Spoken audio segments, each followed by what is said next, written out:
Mpuliriza, nkulamusizza, nkwaniriza mu kitundu kyaffe eky'olwaleero nga tuli mu kitabo kyaffe Ensi Gye Twafiirwa. Ekitabo Ensi Gye Twafiirwa. Bangi mbalaba muwandiika comments zammwe nga mulina ennaku, mulina ennyiike. Sijja kubagumya nti mugume kubanga bino byo biyongobeza. Amazima bisaanamu okuseesa ku mpale kubanga si byangu n'akatono. Omulundi oguwedde twabadde mu kitundu wansi w'omutwe emyezi, ne tunnyonnyoka ensibuko y'amannya agatuumibwa emyezi egy'enjawulo okuva ku gusooka Gatonnya okutuuka ku gusembayo ogwa Ntenvu. Byonna byonna twabinnyonnyose ne tulaba ku mannya g'essaawa agamu agaafiira mu nsi gye twafiirwa, ne tulaba ku mannya g'ennaku nago ge twadibya, Kazooba ge twadibiza ddala. Byonna twabirabidde mu kitundu kyaffe ekyo era ne tukifundikira bwe tutyo. Nkusaba onzikirize, nvaawo nkwongereyo olwaleero mu kitundu kyaffe eky'olwaleero ekiri wansi w'omutwe emizannyo. Kankwagalize n'ebyaleero okubiwuliriza obulungi.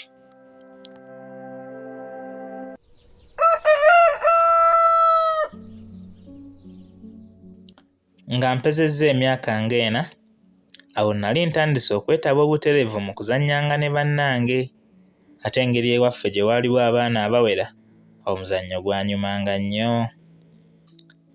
Abaali bansinga obukulu bwe bannyokanga nga bafuna kye bazza eri olubuto, ate oluvannyuma nga bakola ku bulimo obw'awaka obusaamusaamu ng'okwera mu mbuzi, mpozzi n'okwoza ku bintu. Kati ebyo bwe byaggwanga baaweebwangayo essaawa nga ziizo nga nabo bakola ebyabwe, era abasinga awo bwe baatanuliranga okuzannyamu wabula nga basinga kuzannyira waka. Mu mizannyo enkuyanja gye twazannyanga mu biseera ebyo, egyaffe abalenzi kwaliko okukuba enkuyo, okwesa, okuvuga ggoogolo, okukuba sekitulege, okuzannya ekiwuna, mpozzi n'okuzannyangamuko ku mupiira ogw'ebyayi. Ate bo bannyinaffe nga bazannya emizannyo ng'okwewoma, okugwa bbeebe, okubaka katuli, okubuuka ekiguwa, okubuuka bbulaada, okuzannya ssonko n'emirala. Emizannyo egyasinga okutugatta abaana ab'enkula zombi gyali ebiri, nga gye gino: okuzannya kakebe, mpozzi n'okuzannya eby'abaana. Weewaawo wayinzanga okusanga omwana omulenzi nga yeewooma oba ng'abuuka ssonko, naye ekituufu egyo gyabeeranga mizannyo gy'abaana bawala. Abaafumbula emizannyo egyo baalina ensonga eziwerako lwaki egimu bagiwa abawala ate emirala ne giweebwa ffe abalenzi ekyokulabirako. Abaana abawala tebaazannyanga mweso, olw'ensonga baabeewazanga okusitama nga baguzannya kuba y'entuulo eyo ennono. Kyebaava babayiiyiza ogwabwe ogw'okubaka amayinja, kuba ate gwe tosobola kugabaka bulungi ng'ositamye, kiba kikwetaagisa okutuula obulungi ne weewumbako olwo n'olyoka ogabaka. Ng'oggyeko ekyokunyumirwa, emizannyo egyo gyakolanga ng'essomero okubangula abaana mu bintu eby'ensonga ng'okubala awamu n'okutusigamu empisa ennungi ey'okukolagananga. Kuba emizannyo kyenkana gyonna gyazannyibwanga abantu abasoba mu omu, okugeza ekiwuna, okwewooma n'emirala. Kale nga bw'oba tolina gw'okolagana naye, olwo oba tokyagizannye munnange. Omuzannyo gw'omweso n'ogw'okubaka amayinja gyatubangula nnyo mu kubala, ng'omwana ne bw'aba tagenze kusomera mu masomero gano, ng'era omusanga waakiri asobola okubala. Sigezaako kugamba nti okusomera mu masomero ago tekwalina mugaso, nedda, wabula kino kyayambangako n'abasomesa okubagondeza ku mulimu, anti ng'omwana ajja si mubisi nga bwe tuba baweereza ensangi zino. Omuzannyo gwa sekitulege, okukola ebigaali okuva mu mayirikiti, Kw'ossa n'emirala bwe gityo gyatuyambanga nnyo okuba abayiiya mu nkola y'emirimu. Naye kati byafa byonna, anti kati omwana agenda ku dduuka okugula ka swiiti ne bakamuwa nga munda mulimu akamotoka ke baamuteereddemu. Ekyo ne kimutangira okukozesa obwongo bwe okweyiiyiza.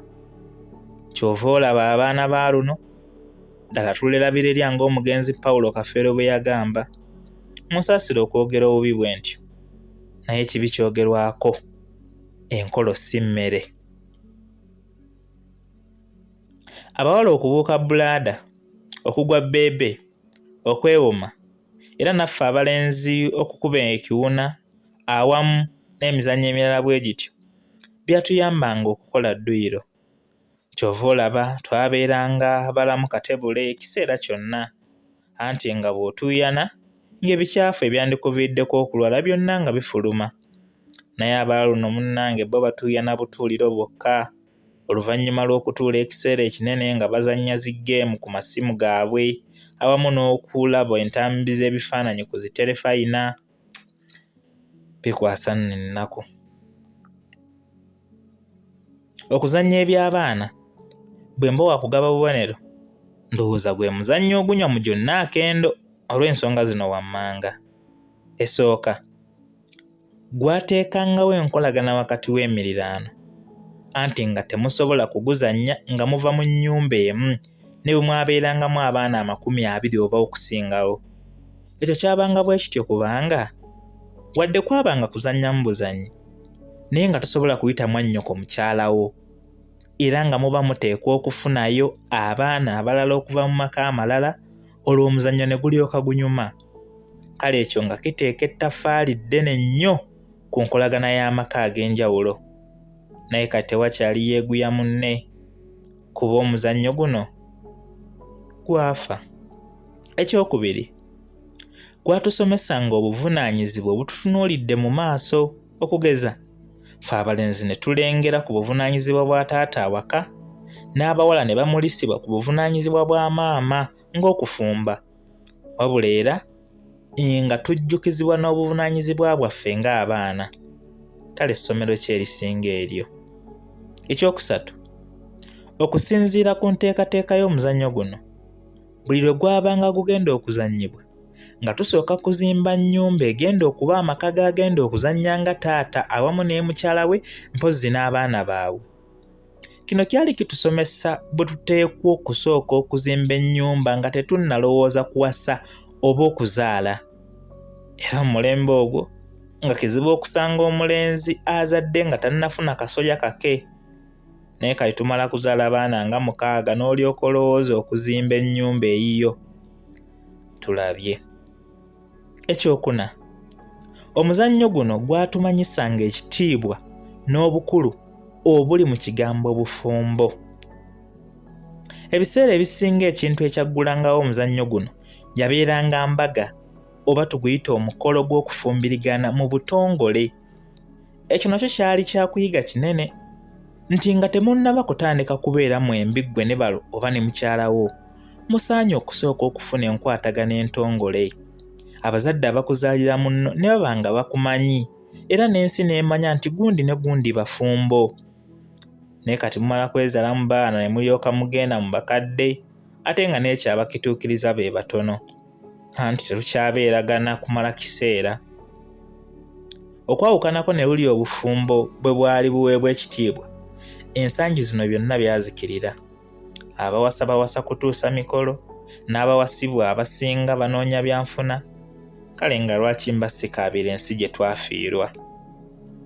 Ekirala ate ekyali ekikulu ennyo mu kuzannya okwo, ng'azannyanga taata alina kubeera mulenzi, era nga n'azannyanga maama alina kuba muwala. Ekyo kyali kitusomesa nti ekisajja kiwasa kikazi, era nti n'ekikazi kifumbirwa kisajja. Naye olw'okuba emizannyo egyo twagidibya, kati osanga omusajja ng'awasizza musajja munne, n'omukazi ng'afumbiddwa mukazi munne. Ekyo abakikola nandibayisa abagwagwa, naye n'omugwagwa taba musiru nnyo bw'atyo. Oba kati mbayite ki? kyokka n'owulira nga wali awe n'ennyo ebyakiweera esimbu eryo ddembe lyabwe. Bayita embuzi nazo ziyinza okunnyiigira. Ate nno nga sijja kubeetondera ne bwe munanyoola omukono. Okuva ku kuzannya eby'abaana, kanjogerere ddala ku bufumbo. Mu nsi eyo gye twaziika, abazadde ab'enjuyi zombi baabanga n'omukono mu bufumbo bw'abaana baabwe, ng'era tosobola kutandika bufumbo nga bazadde bo oba ab'omwagalwawo nga tebamanyi, kubanga ebiseera ebisinga n'abaagalwa baabalabiranga bulabizi, naye kati ekyo twakidibya. Ku nsonga eno ey'okulabira ababeezi, abamu naddala ab'omulembe guno baakitegeera bubi. Balowooza nti omuntu yakakibwanga okugenda n'oyo gwe yabanga alabiddwa, naye bwe kityo si bwe kyali. Oluvannyuma lw'okukulabira omukyala oba omwami gwe bakwagaliza, mwaweebwanga akaseera buli omu okwetegereza munne oba ddala amusiima, batandike obufumbo. Ng'era osobola okutegeeza amukulabidde nti oyo tomusiimye era n'otomuwasa oba n'otomufumbirwa. Ebimu ku birungi ebyali mu nkola eno nti kyaleeteranga abafumbiriganya okuwaŋŋana ekitiibwa, anti ng'okukkakkana ku munno n'omuvuma oba n'omukuba oba ofaanana ali mu kuvuma bazadde bo abaamukulabira. Obufumbo obw'enkula eyo nno kye bwavanga buwangaala, kuba mwagendanga okubutandika nga buli omu amanyi bulungi munne, okwawukanako n'ekiriwo kati. Olw'okuba nti luli mwatandikanga okwagalana nga babazaala bakimanyi, buli omu yateekebwateekebwanga mu nsonga ezitali zimu okumufuula omukyala oba omwami ajjudde. Era ebiseera ebyo bassenga ne bakkojja nga baweebwa ekitiibwa kinene olw'obugunjuzi bwe baawanga abaana baabwe. Naye kati tumala gafumbirwa nga ffembi mpaawo ababanguddwa, ku baana abaali kubangudde ate bagenda okumanya nti oli mu bufumbo nga wazaala dda, kale nga tebalina kyakukolera, anti akaakyama amamera. Wabula era weesanga nga ne bakkojja ne bassenga ab'ennaku zino nabo baasigaza bitiibwa namannya nga ssaawa ya Queen, naye nga tebamanyi buvunaanyizibwa bwabwe kuba nabo tebaagunjulwa nga bakula. Olw'okuba nti kati ffe twerabira ababeezi, tetukyayina abantu batukwasa nsonyi singa tuba tukoze ebitajja mu bufumbo. Naye luli weebuuzanga nti banaawulira batya nga nkoze bwe nti? Olw'ekyo ne kikukugira okweyisa obukyamu eri munno. Kati tetukyayina be tusonyiwalira, kyova olaba omuntu aba ku kasonga katono bwe kati n'adda ku mukyala we n'amuwumiza agakonde kuba kimanyi talina gy'ajja kumuwawaabira, anti nga n'ewaabwe yaddukayo buddusi. Waliwo oluyimba nnyini lw'omugenzi Hamani Basudde lwe yatuuma mu Wasenju. Bw'oluwulira omanya nti ddala kyali kirungi okutunoonyeza ababeezi. Ekituufu oyinza okusisinkana amaka nga galimu abawala abalungi nno ddala, wabula nga tebatta malya, nga bw'omuwasa leero wayita mbale n'anoba.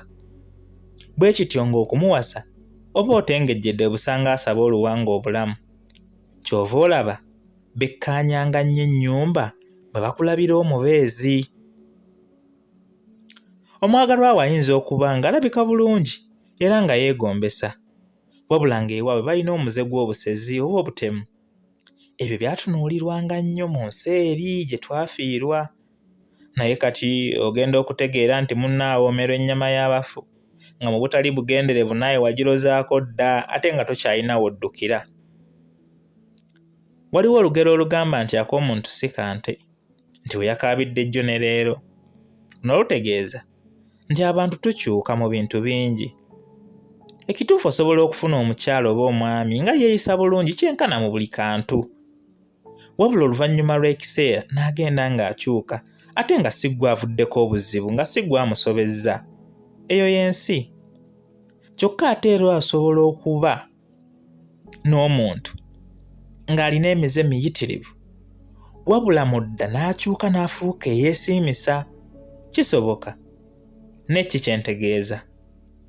Okufuna omubeezi ng'ajjiddwa mu maka amalungi tekitegeeza nti olwo ggwe oba omaze, nedda. Mpozi nga weerabidde olugamba nti embwa enjiza ezaala enkolya n'olulala olugamba nti enda muwogo ezaala abalungi n'ababi. Ekyokulabirako ekyangu, ebitabo ebitukuvu bitugamba nti ffenna twava mu Adamu ne Eva, si weewaawo? Kyokka osanga nga muffe batabani baabali babala baabali nga mulimu abatemu abatega bannaabwe zibbomu, ate era nga muffe mulimu abantu balamu abayitiridde, naye nga twava mu bantu be bamu. Kyenva nkusaba, bw'oba ofunye omubeezi nga mulungi mu mpisa, saba Katonda amukuume bw'atyo. Ate bw'aba takwesiimisa, era osaba eddunda amukulongooseze kuba byonna abisobola. Wabula era nayo n'olugero lutwale, lubaala embeera nga n'embiro kw'otadde, si byakusaba busabi. Mu biro ebyo, omukwano ye yali empagi sseddugge okwatambulizibwanga obufumbo, era n'eyo n'eba emu ku nsonga ezaafiirangako obufumbo okuwangaala, kuba omukwano ogwa ddala tegukaddiwa, ate era mpawuki guyinza. Kati omukwano gwasikirwa ebyenfuna, atalina nsimbi atya okuwasa, ate ng'omukyala okukkiriza okufumbirwa abasinga batunuulira busobozi bwe mu byenfuna. Ensimbi za mugaso nnyo, ekyo buli omu akimanyi, naye si ze zirina okuba empagi y'obufumbo enkulu, wabula zandituyambyeko buyambi okunyumirwa obufumbo bwaffe. Gwe olowooza ki?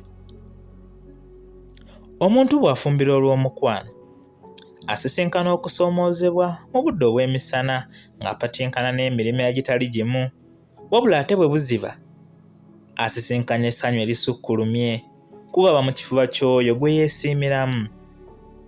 Naye afumbirwa olw'ensimbi, ye emisana abeera mu ssanyu, kuba buli ky'ayagala ayinza okukifunira ku mukeeka, wabula ate bwe buziba abeera mu nnyiika etayogerekeka nga yeebase n'oyo atasanyusa mmeeme ye. Gwe weerondereko ekisinga, wabula nga tonnasalawo, era na kino kimanye, obudde obw'ekiro bwo bwatondebwa nga bwa ntiisa, era omuntu yandyetaaze okubuyitamu ng'alina omuntu amuwa emirembe n'essanyu ssaako okumubudaabuda. Wabula bw'ofumbirwa omuntu olw'okuba alina ensimbi naye nga takusanyusa era ng'emmeeme eyo temwagala, obanga eyeewaddeyo okuyita mu biro ng'owambaatiddwa omusota ogw'obusagwa mu kifuba kyo. Kyenva nkusaba okole okusalawo ng'omanyi.